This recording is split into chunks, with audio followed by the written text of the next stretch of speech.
Envision this scenario. You just got a new sewing pattern, but you want to leave your options open to cut out multiple views or different sizes. Welcome to the Sewing Report. I'm Jen. This channel is all about making sewing fun and approachable, and that is this exact scenario.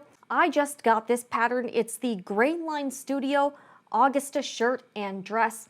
I want to leave my options open. I want to be real. I love paper patterns, especially for clothing. I've gotten some PDF patterns before, but I really prefer the pattern tissue, especially since you don't have to go through all the trouble of like printing out all of those pages and then taping everything together. This one, everything's all here. But then there's the dilemma. I only have one of these.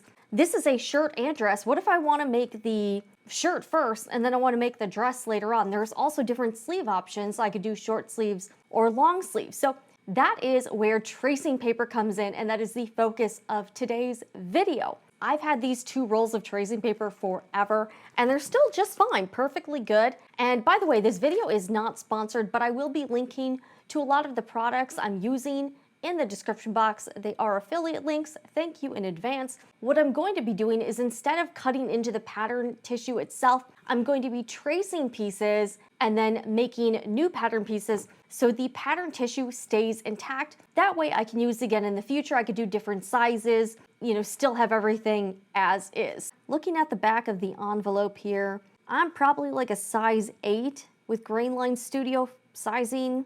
The view I will be doing, there's a short sleeve shirt, long sleeve shirt, short sleeve dress, and long sleeve dress. I think I'd like to try the short sleeve shirts. Let's take out the pattern tissue here. There's also some instructions.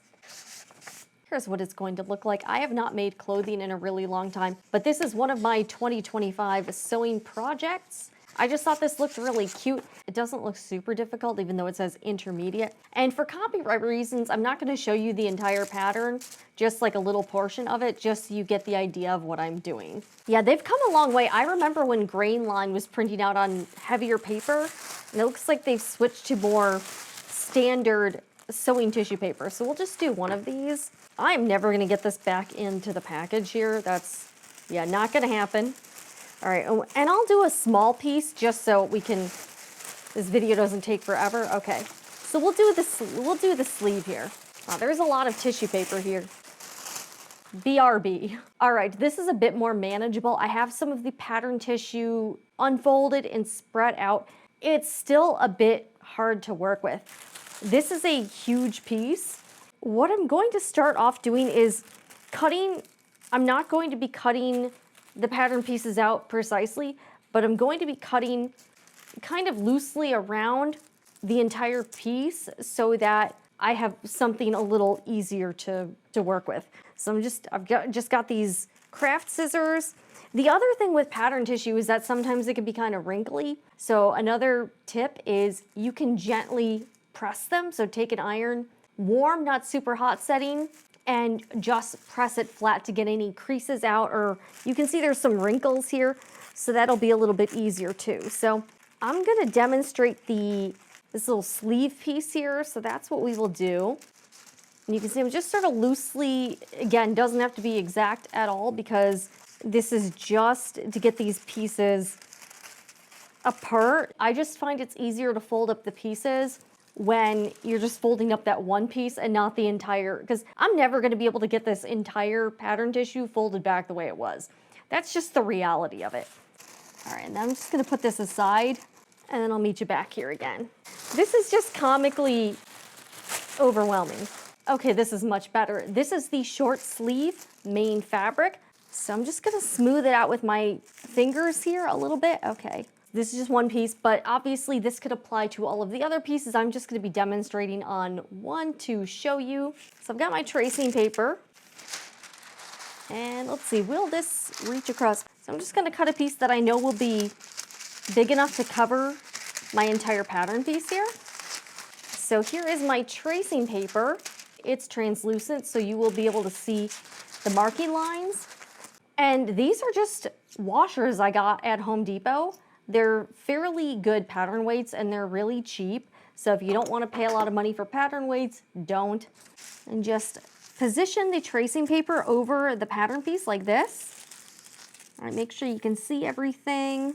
You can because it's translucent, and then put the washers over the piece.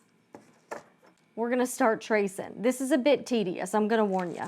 Here I am cutting out a size 8, so 02468. And just start tracing here. You want to try to be as exact as you can. And I personally do like the Sharpie because I do find it actually doesn't bleed through to the other side, which is nice. I was kind of surprised by that. Keep tracing, and this is a dotted line here, so that should help you a little bit. Yeah, and use this as a guide. So 1, 2, 3, there's 4 lines before size 8. And do the notches here. And that's just for helping to line up your pattern pieces when you're constructing the garment. So I want this to be pretty precise. And then I'll actually be cutting out the tracing paper and not the original tissue paper. Yeah, this is gonna be the trickiest part because these lines are a bit hard to follow here. All right, here's a notch here. So I've got most of it traced. You also want to do the grain line. So here's the grain line. So your fabric should be going up and down here. So I'm just going to mark this here. All right. Transfer any notes from the piece. I'm going to label the pattern piece. So grain line, Studio 11009, Augusta, shirt, size 8. And this is pattern number 6. I'm surprised it's not transferring over to my hand. It dries pretty quick. I'm left-handed, so I tend to get the smudge on everything. Now I just have to cut it out. And I'm gonna try to cut right on the line here.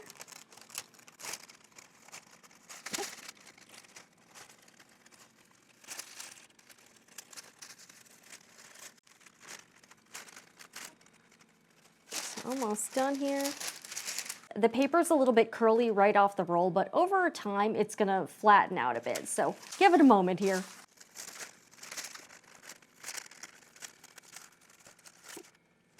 Original pattern tissue piece and copy with tracing paper. Another option is Swedish tracing paper. I would describe this more like soft paper fabric. It's not quite as translucent as the standard tracing paper, but you can actually sew this. So this is a sewable material. You could make a muslin out of this or just sew it together just to see how the pieces fit if you wanted to do that. Had this for quite a while. Let's try this out. I'm just gonna cut a piece that I think is big enough here. And this came in a larger roll. I think I got both of these from Amazon. Good materials when you need to trace stuff. Let's just do this whole piece here. Really, it's just the same deal as the regular tracing paper, but we'll show you on the Swedish tracing paper.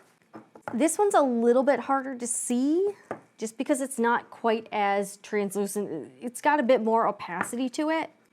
I'm gonna make sure this doesn't bleed through as well. Okay. Oh, okay, this did bleed through. Good thing I checked, this does bleed a little bit. I'm gonna switch to this pen instead. And this is a pretty quick drying pen, so hopefully this does not have the same issue. 02468, okay, so this is where I need to go here.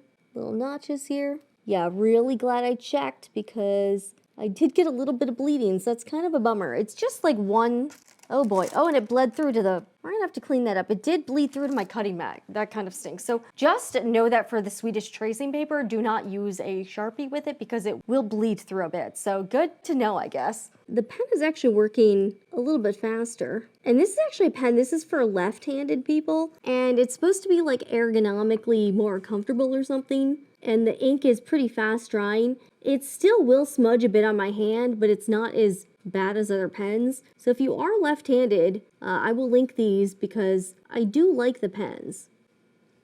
There is a notch. All right, shoulder seam. Here's the grain line.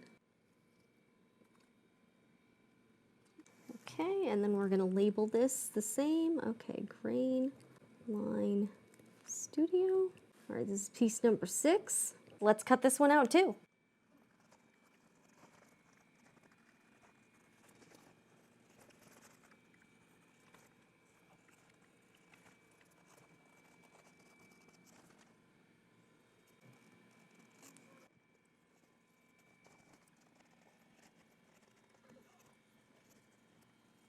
And that's really it. Here is the original sewing pattern tissue, standard tracing paper with Sharpie, and Swedish tracing paper with blue ballpoint pen. Essentially what you're doing is making a copy of the original pattern piece, and that way you don't have to cut into the original and lose your option to make a different size or a different view, because let's be real, we all like to have options, and I found out the hard way that you should not use a Sharpie on the Swedish tracing paper. So good to know. I hope you enjoyed this video and found it helpful. Subscribe to the Sewing Report for more fun and approachable sewing videos, and check out my archives where I have hundreds of sewing videos, something for everyone. You can also shop fabric and sewing supplies at sewingreport.etsy.com. But thank you so much for watching. I am Jen with the Sewing Report. I'll see you again in the next one. And remember, whatever you're doing, make it fun.